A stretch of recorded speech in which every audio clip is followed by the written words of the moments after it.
এখন দেখলাম যে ইপসাইলন আর এর বা আপেক্ষিক বৈদ্যুতার কোনো একক বা মাত্রা নেই, কিন্তু এই ইপসাইলনের একক আছে। শুধু ইপসাইলন মানে তড়িৎ বৈদ্যুতার কোনো মাধ্যমে, শূন্য মাধ্যমের যে কোনো মাধ্যমে বলো, ইপসাইলনের কিন্তু একক আছে, অতএব তার মাত্রাও আছে। আমরা সেই ইপসাইলনের মাত্রাটা আমরা নির্ণয় করব। ডাইমেনশন অফ ইপসাইলন মনে রাখবে, যখনই কোনো রাশি মাত্রা ফেলবো ফার্স্টে আমরা এককটা জানার চেষ্টা করব। যখন একক জেনে ফেলবো তখন কিন্তু মাত্রা নির্ণয় করা খুব সহজ হয়ে পড়বে। মাত্রা নির্ণয় করা খুব সহজ হয়ে পড়বে। আমরা দেখাচ্ছি। দেখো যে ইপসাইলন ডাইমেনশন, ইপসাইলনের মাত্রা। তো একটু আগে আমি দেখলাম যে শূন্য মাধ্যমে তড়িৎ বৈদ্যুতার মান হচ্ছে কত, 8.85 10⁻⁻12 কুলম্বের square, coulomb square newton inverse metre -2।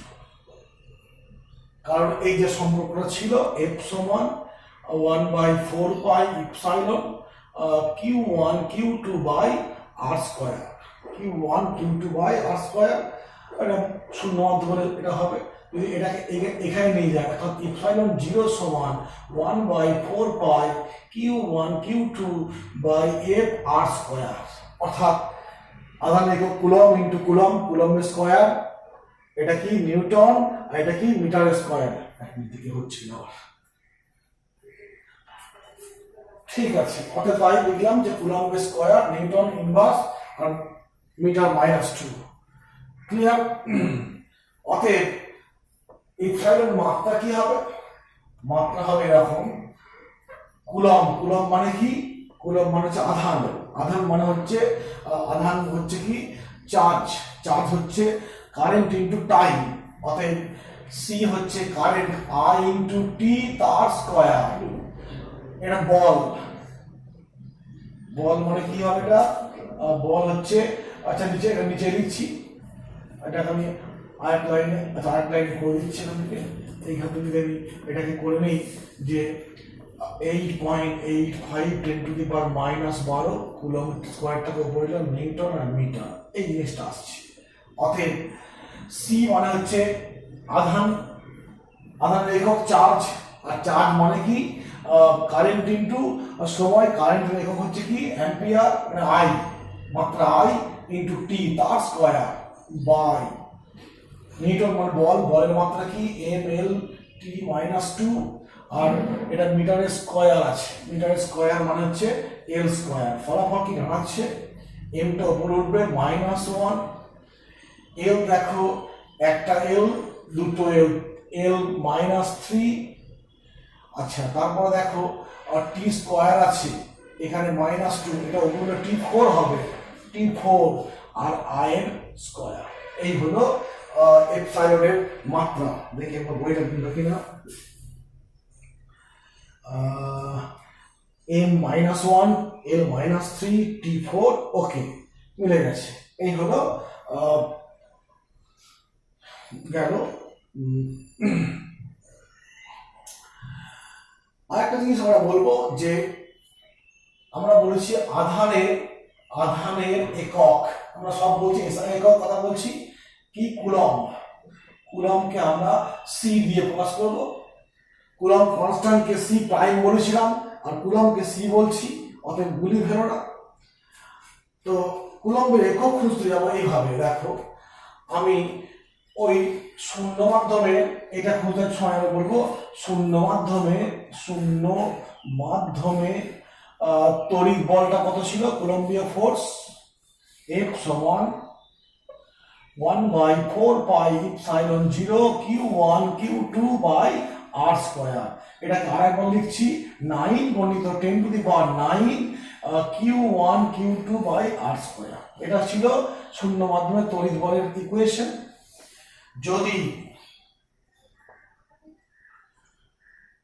এরকম করলাম, এফটাকে লিখলাম এফ সমান 9 গুণিত 10⁹9, আর Q1 সমান Q2 সমান একক বললাম 1 ধরলাম, M সমান ধরলাম 1 মিটার।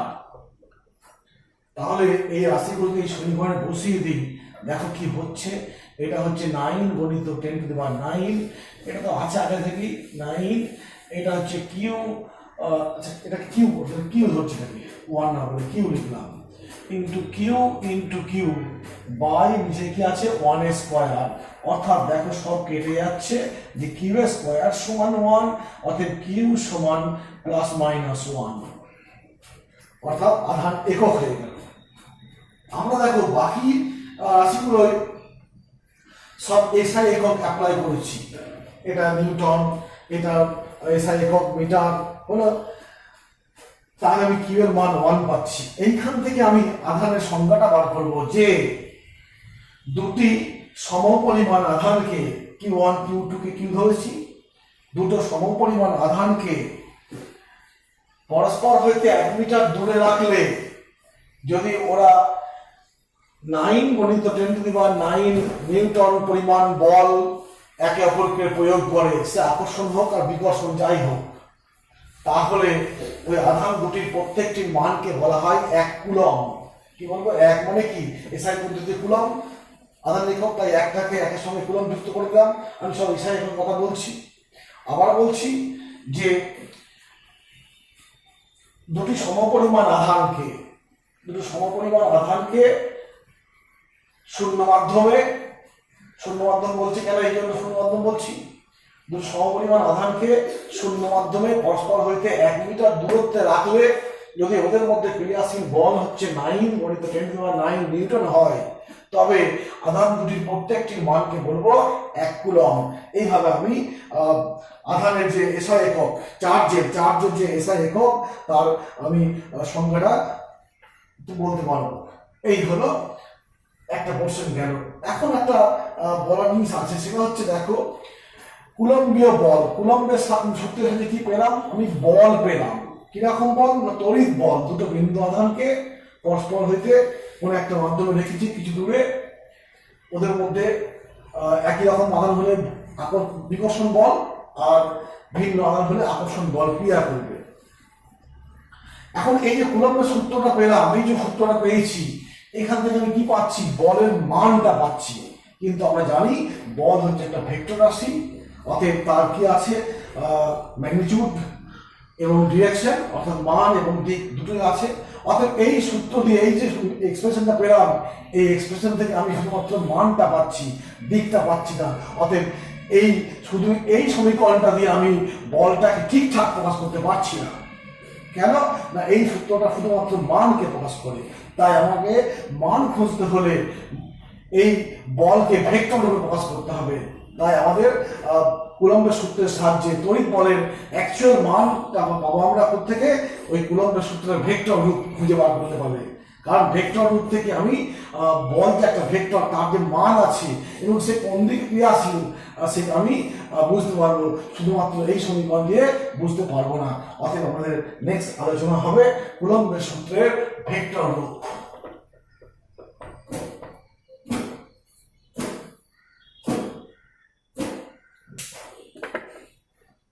কুলম্বের সূত্রের ভেক্টর রূপ।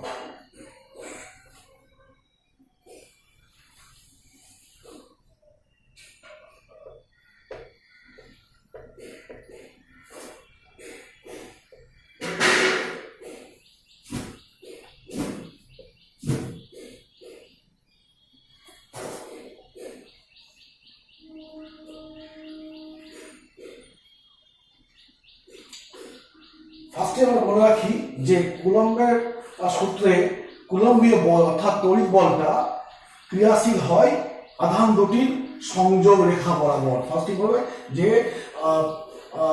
force always acting along the line joining between the charges, অর্থাৎ আধান দুটিকে যুক্ত করে যে লাইন পাওয়া যাবে সেই লাইন বরাবরই কিন্তু কুলম্বীয় বলটাকে বল ক্রিয়াশীল হবে। তো কুলম্বের সূত্রে লিখে দিচ্ছি vector form, vector form of Coulomb law. একে বিভিন্নভাবে প্রকাশ করা যায় ভেক্টর ফর্মটাকে, আমরা আস্তে আস্তে দেখাবো। তো সেখানে আমরা কিভাবে শুরু করছি দেখো। ধরো এই একটা আধান আর এই একটা আধান Q1 আর Q2 কোনো একটা মাধ্যমে আছে, ওদের মধ্যে পারস্পরিক দূরত্ব একটা আছে। এখন যেহেতু বলের কথা আসছে, আধান কিন্তু কি এইখানে দেখো, এইখানে লক্ষ্য এই সমীকরণে এটা একটা ধরো মানে কি বলবো মাধ্যমে স্কেলার রাশি, আধান ও স্কেলার। এই এফটা কি ভেক্টর, আর এ ভেক্টর হয়েছে কেন, এই দূরত্বটাকে আমরা ভেক্টর রূপে গণনা করেছি বলে। কারণ এই যে বলের মানটা পেয়েছি, এই মানে তো ভেক্টর রাশি বলতে একমাত্র এইটা যদি ভেক্টর হয় তাহলে এটা ভেক্টর হবে, না হলে এগুলো কিন্তু সব স্কেলার। অর্থাৎ এই দূরত্বটাকে আমি ভেক্টর রূপে প্রকাশ করতে হবে। আমরা এই দূরত্বটাকে আর বলেছি। এই আর যদি ভেক্টর হয় তার দিক হয় এদিকে হতে পারে কিংবা এদিকে হতে পারে। এখানে আমরা দিককে বা ডিরেকশনকে আমরা একটা বিশেষ সুবিধাজনকভাবে প্রকাশ করব। আমার ইচ্ছায় নয়, মোটামুটিভাবে এভাবেই বিভিন্ন ফিজিসিস্টরা বা ইন্টারন্যাশনালি প্রয়োগ করা হয় ওই নিয়মটা। কি নিয়মটা দেখো, আমি ধরো এরকম ভাবে আলোচনা করছি যে ফ্রম Q1 টু Q2 তে যাচ্ছি, ডিসটেন্স এরকম এইখান থেকে এই দিকে। তখন আমি এই আর কে প্রকাশ করব R2/1 দিয়ে। R2/1 মানে কি না, Q1 থেকে Q2 এর যে দূরত্ব তাকে যদি ভেক্টর প্রকাশ করি তখন তাকে আমি বলবো R2/1, R2/1 এটা ভেক্টর ফর্ম লিখলাম। R2/1 কে ডিসটেন্স মাপছি এইখান থেকে এই দিকে, অর্থাৎ এই ডিরেকশনটা কোন দিকে হচ্ছে, অ্যাকচুয়ালি এরকম হচ্ছে। ঠিক আছে, যদি এরকম আরটা বলছি, ধরো এরকম আছে, তোমার আর লিখলাম, এটা আর হচ্ছে ডিস্টেন্সের মানটা পেলাম, কিন্তু একে ভেক্টর রূপে প্রকাশ করতে হলে কি করতে হবে, ধর আমি এইরকম বলেছি যে 2-1 সরি 1-2 আর 1-2, তাহলে এই এই ডিস্টেন্সটাকে আমি ভেক্টর রূপে প্রকাশ করলাম। এই ভেক্টরটা ডিরেকশনটা কোন দিকে হবে, 1-2 2 থেকে 1। এ দেখো 1 থেকে 2 হল লিখেছি 2-1, 2 আর 2 from 1 আর 2 from 1 এটা এরকমই। এই ক্ষেত্রে দেখো R1 from 2 R1 from 2 from 2 মানে এখান থেকে আসছে, অর্থাৎ ডিরেকশনটা এইরকম। এইভাবে ভাববো আমরা, মানে অ্যাকচুয়ালি এই দুইটাকে বলবো 2 আর এই একটাকে বলবো কি, একটাকে বলবো from 2 আর from, অর্থাৎ এই এটা এখানে কি বলবো, এই একটা কি হবে 2, দুইটা হবে কি from, অর্থাৎ 2 থেকে 1 এ ডিসটেন্স কি 2 থেকে 1 এ। দেখো 1 থেকে 2 এ, অর্থাৎ এই এদিকে 1 আছে 1 থেকে 2 এ, এরকম ভাবে আমরা একটা ডিসটেন্সের প্রকাশ করব। এখন যদি বলে আমরা দেখো যে এইখানে এটা প্লাস এটা প্লাস, তাহলে এ করবে কি একে একটা বল প্রয়োগ করবে, দুটি একই রকম আধান বলে কি বল, বিকর্ষণ বল। অর্থাৎ এ একে এই দিকে লাইন, অবশ্যই বল কিন্তু খেয়াল রাখবে এই বরাবর কিংবা এই বরাবর ক্রিয়াশীল হবে। অর্থাৎ এ এর উপর যে বলটা প্রয়োগ করবে সেই বলটার ডিরেকশনটা কোন দিকে হবে, বিকর্ষণ বল। একে আমি কেমন লিখবো, F2/1। দেখো এই যে বলটা পেলাম, এই আধান দুটোর উপর ক্রিয়াশীল বল, কিরকম বল, F2/1। এইখানে কি হবে, এই 2টা কি হবে অন, আর এই 1টা কি হবে বাই। এগুলো মনে রাখবে, একটু সময় লাগবে কিন্তু এগুলো মনে রাখতে হবে, অন আর বাই। অর্থাৎ 2 এর উপর ক্রিয়াশীল বল কার দ্বারা, 1 এর দ্বারা। 2 এর উপর ক্রিয়াশীল বল কার দ্বারা, 1 এর দ্বারা। আমার এর উপরে বল প্রয়োগ করবে এ, তখন এই দিকে ডিরেকশন হবে, কারণ এ তো বিকর্ষণ বলে ওই দিকে সরিয়ে দেবে, অর্থাৎ এর ডিরেকশনটা হবে, একে তখন কি লিখবো, এক দেবো, আর এই প্রেফিক্সে কি লিখবো, কার উপরে, একের উপরে, কার দ্বারা, দুইয়ের দ্বারা, অর্থাৎ 1 2।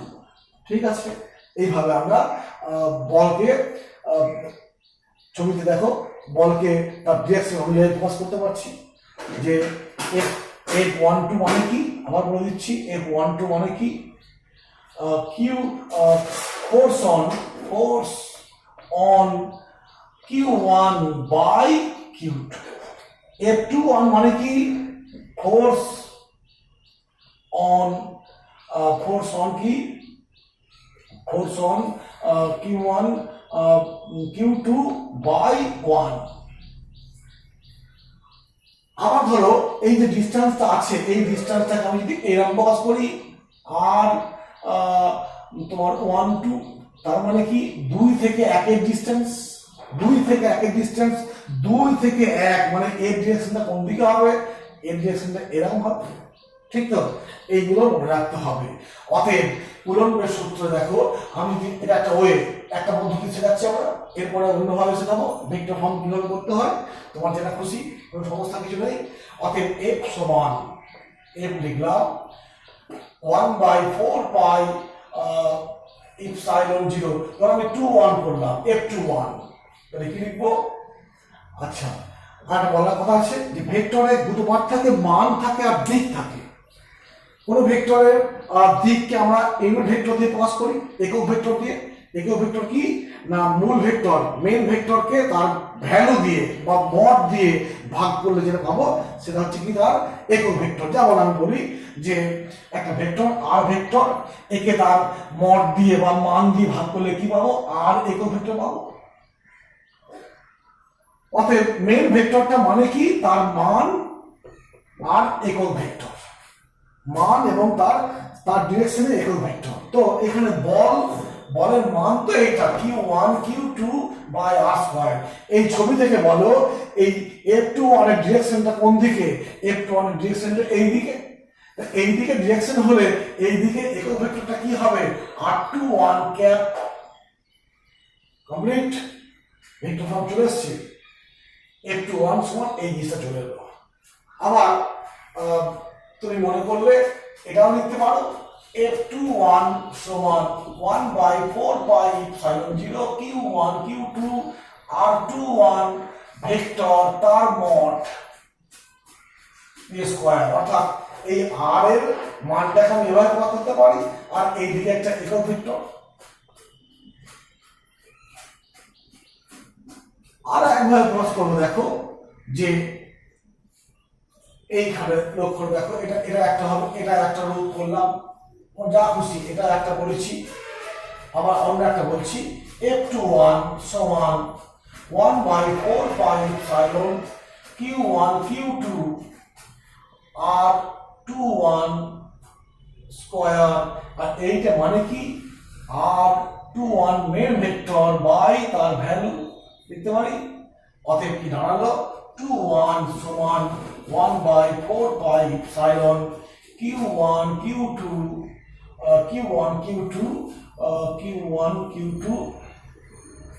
বাই এটা হোল কিউব হবে, স্কয়ার আর আটটা আছে, তিনটে কিউব হয়ে যাচ্ছে, বাই মেইন ভেক্টর। এটা ফুল ভেক্টর ফর্মে দেখালাম, এগুলো এককটা দেখিয়েছি। অতএব এটাও লিখতে পারি। ঠিক আছে, এবার তোমাদের একটা এক্সারসাইজ দিচ্ছি।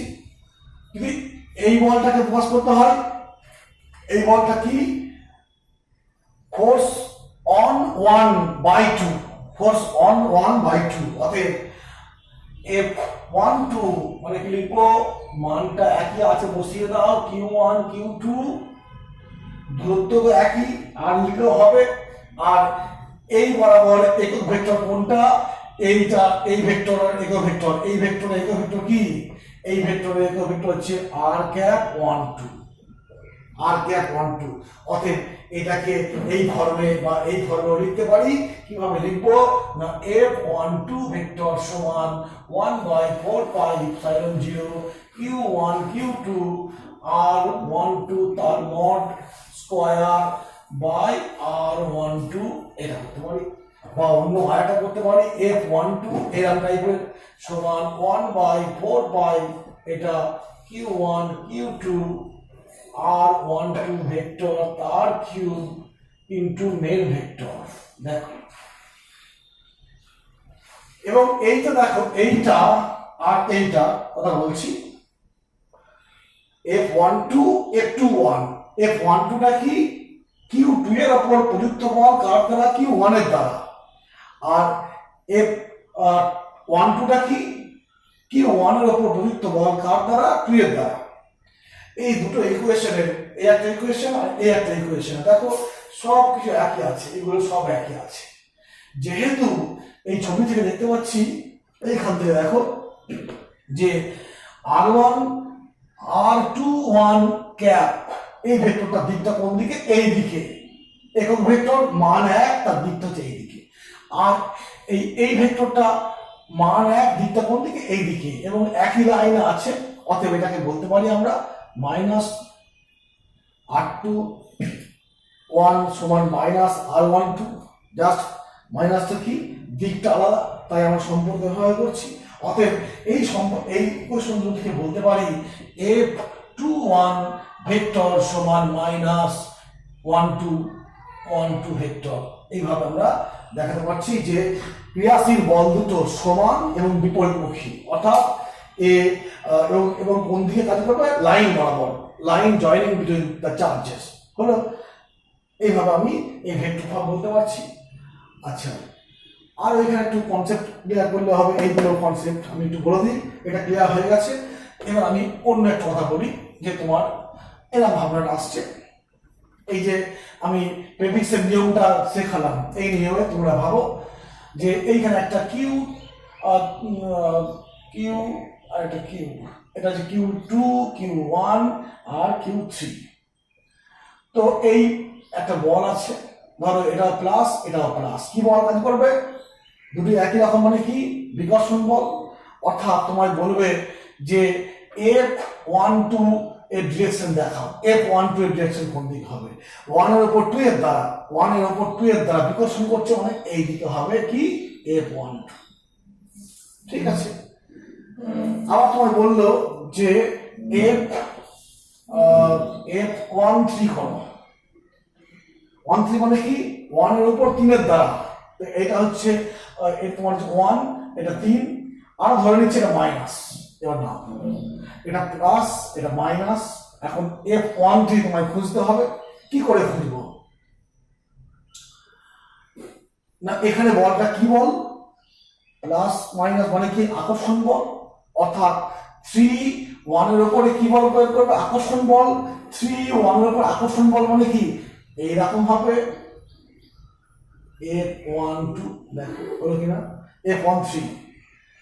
যদি বলে যে F31 তখন কি লিখবো, এইটা হবে কি F31, এটা হবে কি F31, মানে আকর্ষণ বল, অর্থাৎ 3 কে 1 নিজের দিকে টানবে, আকর্ষণ করবে, তাই চিহ্নটা এরকম দিয়েছি। এই সবগুলো তোমাদের মনে রাখতে হবে, বিভিন্ন ক্ষেত্রে আসবে সুবিধার জন্য। এই একটা পদ্ধতিতে ভেক্টর ফর্ম দেখালাম, আর একটা পদ্ধতিতে ভেক্টর ফর্ম হয়, সে তোমার বই আছে দেখবে, বলে দিচ্ছি। এখানে একটা অন্যভাবে দেখানো হয়েছে, অবস্থান ভেক্টর দিয়ে একটা কোঅর্ডিনেট সিস্টেম নেব, সেই কোঅর্ডিনেট সিস্টেমে অবস্থান ভেক্টরকে আমি প্রকাশ করে এই কুলম্বের সূত্র প্রকাশ করব। ধরো 2 নম্বর সিস্টেম, 2 নম্বর ক্ষেত্রে বললাম, আমি এটা বলতে পারি, এটা বলতে পারি। তো একটা কোঅর্ডিনেট সিস্টেম নিয়েছি, এই সিস্টেমের ধরো এইখানটা একটা আধান আছে, এইখানে একটা আধান আছে Q2, আর এটা Q, এখানে দিলাম Q1 ধরলাম, এটা অরিজিন। এই Q1 এর অবস্থান ভেক্টর R1 নিয়েছি, অবস্থান ভেক্টর এটা কোঅর্ডিনেট সিস্টেমে কোন একটা বিন্দুর অবস্থানকে যে ভেক্টর দিয়ে প্রকাশ করা হয় তাকে বলা হয় কি অবস্থান ভেক্টর। কোন একটা কোঅর্ডিনেট সিস্টেমে একটা বিন্দুর স্থানাঙ্ককে যে ভেক্টর দিয়ে প্রকাশ করা হয় তাকে বলা হয় কি অবস্থান ভেক্টর। অতএব আমি ধরে নিচ্ছি Q1 টার অবস্থান ভেক্টর R1 এবং দিকটা হয় অরিজিন থেকে সেই বিন্দুর দিকে, আর এইটা হচ্ছে কি R2। R1 R2 এই একটা গেল। এইবার আমি যদি এইটা যোগ করি, এই ভেক্টরটা কি নাম দেবো এই অনুযায়ী বলো দেখি। 1 এর থেকে 2 যাচ্ছি, কত ডিসটেন্সটা, কার ডিসটেন্স, 2 এর ডিসটেন্স কার থেকে, 1 এর থেকে, তাই কি লিখবো R21 লিখতে পারি। এখন আমি যদি ত্রিভুজ সূত্র প্রয়োগ করি, দেখো একই ক্রমে গৃহীত বাহু, দুটো বাহু বিপরীত ক্রমে 3 নম্বর বাহুটার যোগ সমান, এই দুটো বাহুর যোগফল এটার সঙ্গে সমান, অতএব R1 প্লাস R21 সমান R2, অতএব R21 কি হবে, R2 মাইনাস R1। যদি উল্টো দিকে নেই, অর্থাৎ আমি এই দিকে ডিরেকশন নিচ্ছি, সেটা হচ্ছে R12, মানে 1 এর ডিসটেন্স কার থেকে, 2 এর থেকে, হলো Q1 এবং Q1 এর ডিসটেন্সটাকে ভেক্টর দিয়ে প্রকাশ করছি। এইটা লিখছি মানে কি, 1 টু মানে কি, 1 এর ডিসটেন্স কোথ থেকে, 2, from two 1, from Q2 two Q1 হলো। অতএব এটাকে আমি এইদিকে বলবো, এটাকে বলবো একের ডিসটেন্স 2 এর থেকে যাচ্ছি, অর্থাৎ এইরকম ডিরেকশন। অর্থাৎ এক্ষেত্রে আমি ওই একই নিয়মটা প্রয়োগ করবো। দেখো এক্ষেত্রে এখন কিন্তু এইটা আর এইটার ক্রম একই, এইটা বিপরীত ক্রম, অতএব কি লিখবো, R12 প্লাস R2 সমান R1, অতএব R12 সমান R1 মাইনাস R2। এই হলো, দেখো সবকিছু একই আছে, এই ভেক্টর দুটো কিন্তু পরম মান। দেখো এই বিয়োগ ফলটা হচ্ছে পরম মান, যদি আমি এরকম ভাবে বলি 2 1 সমান মড এইটা, আবার 1 2 এইটার মড কি হবে, R1 R2, অর্থাৎ মানটা কিন্তু একই আছে কিন্তু দিকটা পাল্টে যাচ্ছে। R12 মানে R1 মাইনাস R2, মানে এই দিকে হয়ে যাচ্ছে এই দিক ডিরেকশন, আর এটা হচ্ছে R21 মানে কি R2 মাইনাস R1, অর্থাৎ R2 মাইনাস R1 মানে কি এই দিকে ডিরেকশন হলো। এই হলো গেল। অতএব সে আগের মতো যে force on Q2 by Q1, একে আমি কিভাবে করবো, F21, অতএব F21 কি হবে, F21 হবে 1/4 pi epsilon Q1 by Q2, দূরত্বের মড স্কয়ার, আর স্কয়ার তো, অতএব এখানে R2 মাইনাস R1 তার স্কয়ার, আর এই দিকের একক ভেক্টর কি R21 ক্যাপ। ঠিক আছে, যদি এটা বলা যায় force on Q1 by Q2, একে আমি ডিনোট করছি F12 দিয়ে, সেক্ষেত্রে কি লিখবো, F12 সমান 1/4 pi epsilon Q1 Q2 by, এই ডিসটেন্স একই আছে, এক্ষেত্রে লিখবো 1 2, মানে 1 2 ক্ষেত্রটা, অতএব R1 R2 তার মড স্কয়ার R12, এটা একক ভেক্টর। এই হলো ভেক্টর ফর্ম। অন্য একটা পদ্ধতিতে কুলম্বের সূত্রের ভেক্টর রূপ, কুলম্বের সূত্রের ভেক্টর রূপ আমি পেয়ে গেলাম দুটো বিভিন্ন পদ্ধতির মাধ্যমে।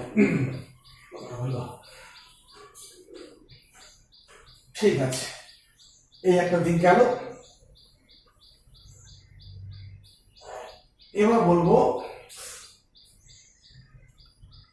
একটা জিনিস বলার ছিল, সেটা হচ্ছে আমরা একটু আগে দেখালাম, শুরু করেছিলাম কি না, পদার্থ ম্যাটারের মধ্যে দুরকম আকর্ষণ হয়, একটা ভরজনিত আকর্ষণ আর একটা কি আধানজনিত আকর্ষণ। ভরজনিত আকর্ষণটার সূত্র কি ছিল, মহাকর্ষণ সূত্র, সেখানে ছিল এরকম ইকুয়েশনটা। আচ্ছা বলে দিয়ে একটু আমি ভুলে যাব।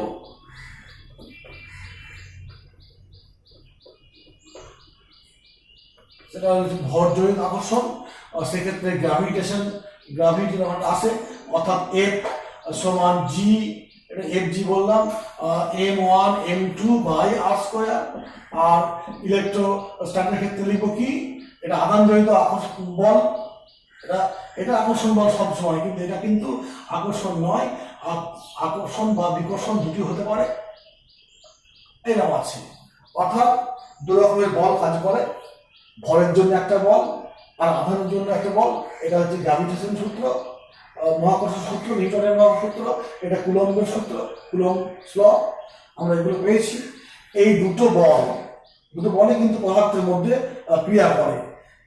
এই দুটো বলের মধ্যে কিছু সাদৃশ্য আছে, কিছু বৈসাদৃশ্য আছে। কি সাদৃশ্যটা কি না, দুটোই বস্তুর মধ্যে ক্রিয়া করে, দুটো ভিন্ন বস্তুর মধ্যে ক্রিয়া করে। আর কি সাদৃশ্য, তারা একই বলের দিকটা কোন দিকে হয়, লাইন জয়েনিং বিটুইন দেম, অর্থাৎ তাদের সংযোগ রেখা বরাবর ক্রিয়া করে। আরো কি আছে না, এই দুটো বলই সংরক্ষী বল, কনজারভেটিভ ফোর্স। আমরা পরে দেখবো কিভাবে এরা কনজারভেশন করছে, কনজারভেটিভ ফোর্স। আর কি না, এই দুটো বলই কিন্তু শূন্য স্থানে কাজ করতে পারে। হলো, তাহলে অনেকগুলো পয়েন্ট পেলাম। এক হচ্ছে কি, দুটো বলই পদার্থের মধ্যে কাজ করে। দুটো বলের ক্ষেত্রে দেখো শূন্য স্থানে কাজ করতে পারে, ক্রিয়া করে। দুটো বলই কিন্তু সংরক্ষী বল। আর কি বলবো না, দুটো বলই তোমার দূরত্বের বর্গের সমানুপাতিক। আর একটা পেয়ে গেছি, দূরত্বের বর্গের সমানুপাতিক। বলো, এগুলো হচ্ছে কি সাদৃশ্য। আবার বৈসাদৃশ্য আছে। বলতে হচ্ছে কি না, মনে রাখবে এই বলটা সব সময় আকর্ষণ বল, আর এই বলটা কি হয়, আকর্ষণ আর বিকর্ষণ দু রকমই হয়। আর কি মনে রাখবে, এই বলের মান খুব কম। আমরা নিউমেরিক্যালি যখন করবো দেখাবো এই বলের মান খুব কম, আর এই বলের মান কিন্তু খুব বেশি হয়। কতখানি বেশি আমরা পরের দিন একটা মানে উদাহরণ দিয়ে বুঝিয়ে দেবো যে এই বলের মানটা কতখানি বেশি। এবার একটা বোঝাবো। আরো কি বলবো না,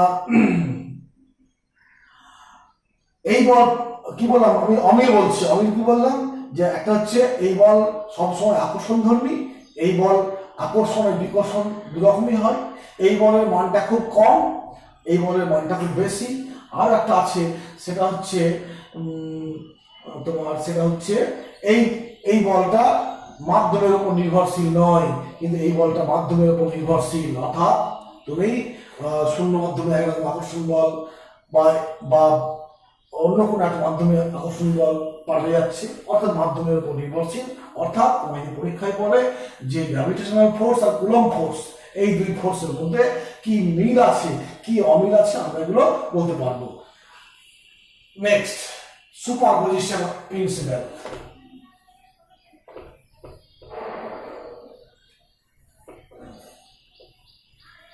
প্রিন্সিপাল অফ সুপারপজিশন, এটা বলে আমরা আজকে শেষ করব। পরের দিন আমরা কিছু টিপিক্যাল নিউমেরিক্যালস নিয়ে আলোচনা করব। ফার্স্টে বলি principal of superposition of charges. Principal of superposition of charges. Principal of superposition of charges অর্থাৎ আমরা দুটো আধানের মধ্যে ক্রিয়াশীল আকর্ষণ বল বা বিকর্ষণ বল নিয়ে এতক্ষণ ধরে আলোচনা করলাম। কিন্তু দেখা যাবে কি, কোন স্থানে অনেক চার্জ উপস্থিত, সেক্ষেত্রে তোমার কি করবে, কোন একটা আধানের উপরে প্রত্যেকটা আধানই বল প্রয়োগ করবে, সে আকর্ষণ বা বিকর্ষণ কিছু একটা হবে।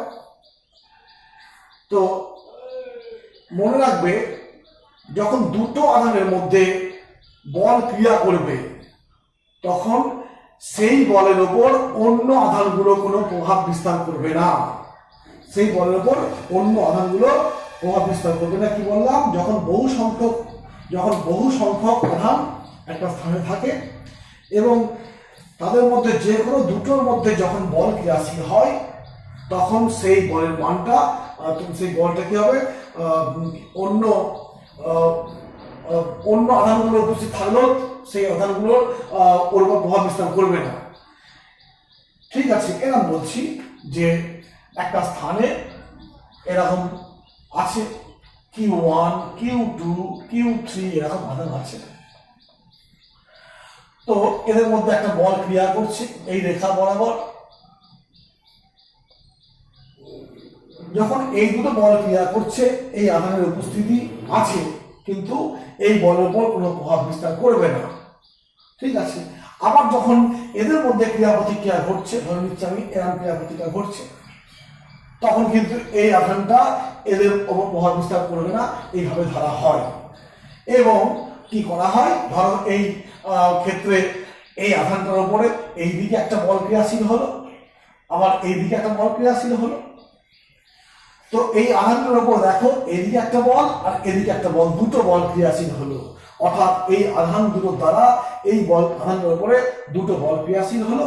এবং এই আধানটার নেট বল, মোট বল যাই বলবে, সেই বলটার মান হচ্ছে কি, অন্য সব ওই ওর উপর ক্রিয়াশীল সব বলগুলোর ভেক্টর যোগফলের সমান। কি বলছি আরেকবার দেখো একটু, যে বহু সংখ্যক আধান উপস্থিত থাকলে পারে যখন দুটো আধানের মধ্যে আমরা কুলম্বীয় ফোর্স অ্যাপ্লাই করব, তখন অন্য আধানের উপস্থিত থাকলেও তাদের প্রভাব আমরা আলোচনায় আনবো না, ঠিক আছে। এবং বহু সংখ্যক আধানের মধ্যে একটা আধানের উপর ক্রিয়াশীল মোট বল, ওই প্রত্যেকটা ইন্ডিভিজুয়াল আধানের দ্বারা যে বল ক্রিয়াশীল হয় এই আধানটার উপরে, এই আধানটার মোট বল হবে সেই বলগুলোর ভেক্টর যোগফল। দেখবে বইয়ে তোমার আছে এই কথাটা বলছি, দেখি দেখো যে প্রত্যেকটি পৃথক পৃথক বল কুলম্বের সূত্র হিসাব করব, এবং মোট বল অন্য আধানগুলি কর্তৃক পৃথক পৃথক প্রযুক্ত বলগুলির ভেক্টর যোগফলের সমান, এরকম ভাবে ব্যাপারটা হবে। তো আমি এখানে বলছি, ধরো এইটার নাম দিচ্ছি, আমি এইটার নাম দিচ্ছি 1 2, আর এইটার নাম দিচ্ছি 1 3, এরকম আছে। তো এখানে দেখো F12 মানে কি, F12 মানে হচ্ছে 1/4 পাই এপসাইলন 0, শূন্য মাধ্যম ধরে নিয়েছি, Q1 Q2 বাই কি লিখবো, দূরত্বটাকে বলবো R12 তার স্কয়ার, আর R12 তোমার এটা তোমার দেবো ক্যাপ, বলো। তেমনই F13 হবে এরকম 4 pi epsilon 0 Q1 Q2 by R13 তার স্কয়ার, এটাকে বলতে ভালো হয় একটু, স্কয়ার R13 ক্যাপ। অর্থাৎ Q1 এর উপর এই দুটো বল ক্রিয়াশীল হয়েছে। যদি আর বল থাকে, আর আধান থাকে, অনেক আধান থাকে, তখন ক্রিয়াশীল বল F1 এর উপরে, অতএব বহু সংখ্যক কোন স্থানে এরকম লিখছি, কোন স্থানে Q1 Q2 Q3 এরকম অসংখ্য চার্জগুলি, আধানগুলি উপস্থিত। অতএব Q1 এর উপর অন্য আধানগুলির দ্বারা মোট বল, যদি আমি F1 বলে থাকি, F1 বললে F1টা ঠিক এরকম হবে, সুপারপজিশনের প্রিন্সিপালের মতো অনুসরণে গিয়ে বলবো F12 plus F13 plus F14 plus করতে করতে এরকম আরো আছে, Q4টা নিয়ে নাও, এই হলো। অর্থাৎ F1 এর উপরে Q1 এর উপরে এই যে আধানগুলো বল প্রয়োগ করেছে, সবাই বল প্রয়োগ করছে আলাদাভাবে, অতএব Q1 এর উপর মোট বলকে যদি F1 বলে থাকি, তাহলে F1টা কি হবে, F1 হচ্ছে প্রত্যেকটা আধান আলাদাভাবে ওই Q1 এর উপর যে বল প্রয়োগ করেছে সেই বলগুলোর ভেক্টর যোগফল। অর্থাৎ আমি লিখেছি F1 সমান F12 plus F13 plus F14 plus করতে করতে আরো হবে। এখানে এই 12 মানে কি 2 এর দ্বারা, মানে Q2 আধানের দ্বারা Q1 এর উপর ক্রিয়াশীল বল, 13 মানে কি 3 এর দ্বারা 1 এর উপর ক্রিয়াশীল বল, 14 মানে কি 4 এর দ্বারা 1 এর উপর ক্রিয়াশীল বল, অর্থাৎ এভাবে চলবে। এখন তুমি মানটা বসিয়ে দিতে পারো ভাবে যে 1/4 পাই এপসাইলন, দেখো সব ক্ষেত্রেই কমন থাকবে, কমন নিয়ে নিয়েছি, যদি সমান বসাবে, এটা মানে কি লিখবো,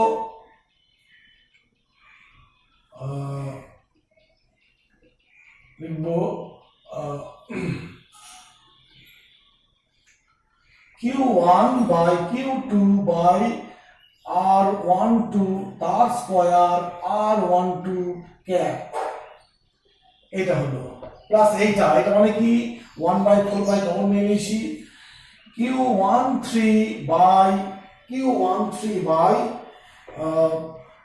R13 ভেক্টর তার square R13 cap plus Q14 by R14 vector তার স্কয়ার R14 ক্যাপ প্লাস করতে করতে এইভাবে পেলাম। এইভাবে আমি যখন কোনো একটা স্থানে বহু সংখ্যক আধান উপস্থিত থাকবে এবং আমরা দেখব যে এই নীতি অনুসারে কোনো দুটো আধান যখন ওদের মধ্যে যে বল ক্রিয়া করে তখন অন্য আধানগুলির প্রভাবকে আমরা ধরবো না, প্রত্যেকটা ক্ষেত্রে আলাদা আলাদাভাবে আমি কি করবো, তড়িৎ বলের যে সূত্র কুলম্বের সূত্র প্রয়োগ করবো। এবার ওই মাধ্যমে কোনো একটা আধানের উপরে অন্য আধানগুলো মোট যে বল প্রয়োগ করেছে সেই বলের মানটা হবে কি না, ওই আধানটার উপরে প্রত্যেকটা যে প্রত্যেকটা আধান বল প্রয়োগ করেছে প্রত্যেকটা বলের ভেক্টর যোগফল, অর্থাৎ আমি করেছি এইভাবে দেখো ভেক্টর যোগ করেছি এবং প্রত্যেকটা মান বসিয়েছি। এই হলো সুপারপজিশন প্রিন্সিপাল এবং তার গাণিতিক রূপটা করে দিলাম। আমরা নেক্সট দিন এই সুপারপজিশন থেকে কয়েকটা অঙ্ক বা কুলম্বীয় ফোর্স সংক্রান্ত কয়েকটা যেগুলো টিপিক্যাল অঙ্ক আছে করে দেবো। আজকে এখানে রাখছি।